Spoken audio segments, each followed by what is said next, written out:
नमस्कार. मी रोशन अनिरुद्ध पैसेकर, जनता सहकारी बँकेच्या एफ.सी. रोड शाखेमध्ये शाखा व्यवस्थापक म्हणून कार्यरत आहे. आज आपण जनता बँकेच्या विविध छोट्या कर्ज योजनांबाबत चर्चा करणार आहोत. त्यामधील सगळ्यात पहिली महत्त्वाची कर्ज योजना म्हणजे आपली गृहकर्ज योजना.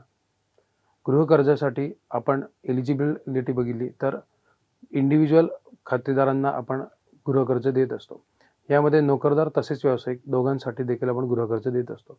गृहकर्जासाठी महत्त्वाचं कारण असतं म्हणजे एक तर फ्लॅट खरेदी करणे, बंगला खरेदी करणे किंवा एन ए जागेवर बांधकाम करणे. ह्या तीनही कार्यांसाठी आपण गृहकर्ज देत असतो.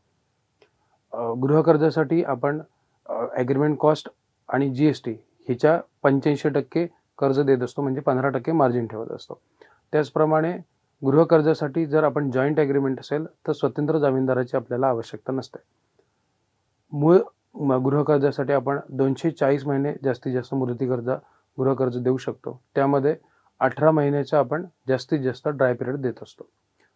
याचप्रमाणे गृहकर्जाला कोणत्याही प्रकारच्या जोडतानाची गरज पडत नाही आणि आपली बँक टियर 4 मध्ये असल्यामुळे आपण आता 3 कोटीपर्यंत गृहकर्ज देऊ शकतो.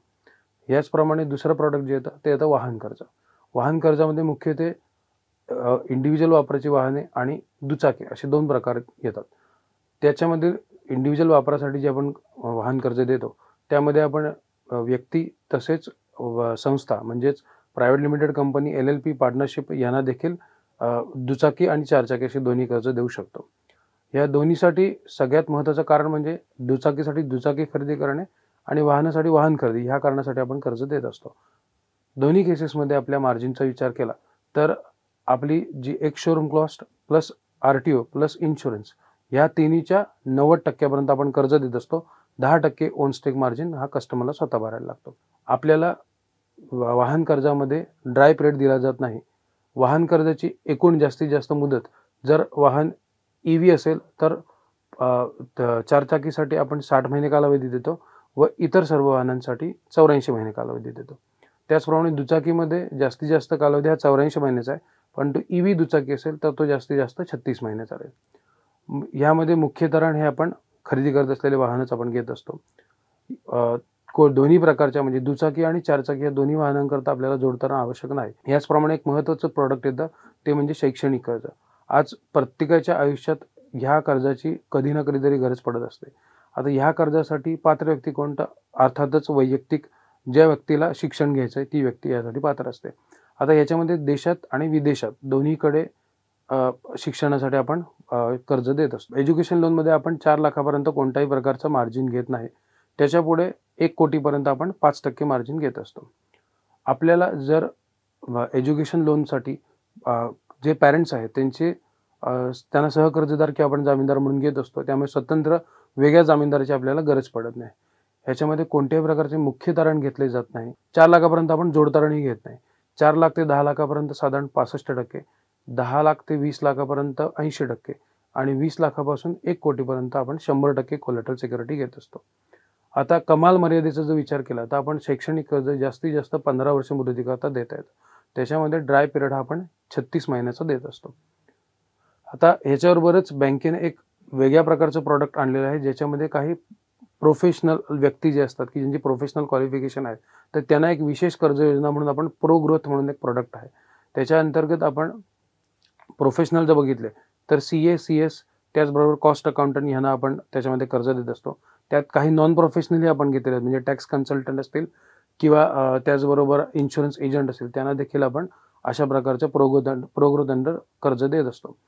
त्यासाठी MSME रजिस्ट्रेशन असणे मात्र अनिवार्य आहे. आता याचं मुख्य कारण म्हणजे व्यवसायातील लागणारे खेळते भांडवल आहे. आता प्रो ग्रोथ ह्या कर्जासाठी आपण 12 महिन्याची मुदत दिलेली असते. त्याचे दरवर्षी नूतनीकरण केले जाते. त्यानंतर ज्याला आपण कर्ज देत आहोत त्याच्या बचत खात्याला आपण 10% रक्कम ही लीन मार्किंग स्वरूपात करून घेत असतो. प्रो ग्रोथ कर्ज योजनेमध्ये प्रोफेशनलसाठी कर्ज मर्यादा ही 5 लाखाची आहे आणि नॉन प्रोफेशनलसाठी ही कर्ज मर्यादा 2 लाखाची आहे. याचप्रमाणे आपल्या इतर छोट्या कर्जामध्ये पर्सनल लोन तसेच सोलर योजना ही देखील आपल्या नवीन कर्ज योजना आता सध्या चालू आहेत. यामध्ये देखील बऱ्याच ग्राहकांनी आपल्याला चांगला प्रतिसाद दिलेला आहे. तर आज या फेसबुकच्या व्हिडिओमार्फत मी सगळ्यांना आपल्या सर्व बँकेच्या सर्व हितचिंतकांना आवाहन करतो की ही व्हिडिओ जास्तीत जास्त लोकांपर्यंत शेअर करा आणि जेणेकरून ज्यांना कोणाला अशा प्रकारच्या कर्जांची गरज आहे त्यांनी आपल्या बँकेत संपर्क साधून त्याचा सगळ्यांना पुरेपूर वेळेमध्ये फायदा होऊ शकतो. आत्ता चाललेल्या येऊ घातलेल्या दिवाळी सणानिमित्त जर कोणाला वाहन कर्ज किंवा इतर आता जे सांगितले त्यातली कर्जाची जर कोणाची आवश्यकता असेल तर त्यासाठी बँकेने सध्या उत्सव 2025 ह्या नावाचा एक कॅम्पेन चालू आहे. त्याच्या अंतर्गत आपण बऱ्याच सूट देत आहोत. त्याचप्रमाणे सिबिलचा जर आपण विचार केला तर सर्व योजना सर्व स्कीमसाठी सिबिल स्कोर हा 650 असणे आवश्यक आहे. सिबिलनुसार जर सिबिल कमी जास्त असेल त्यानुसार सगळ्यांचे व्याजदर बदलत असतात. त्याचप्रमाणे जामीनदाराची सुद्धा आवश्यकता अनावश्यकता ह्या सिबिल स्कोरनुसार आपले ठरते. आपल्या बँकेचा 18 ऑक्टोबरला वर्धापन दिन आहे. त्यानिमित्त सर्वांना शुभेच्छा. तसेच त्यापुढे येणाऱ्या दिवाळी सणानिमित्त देखील सर्वांना शुभेच्छा. धन्यवाद.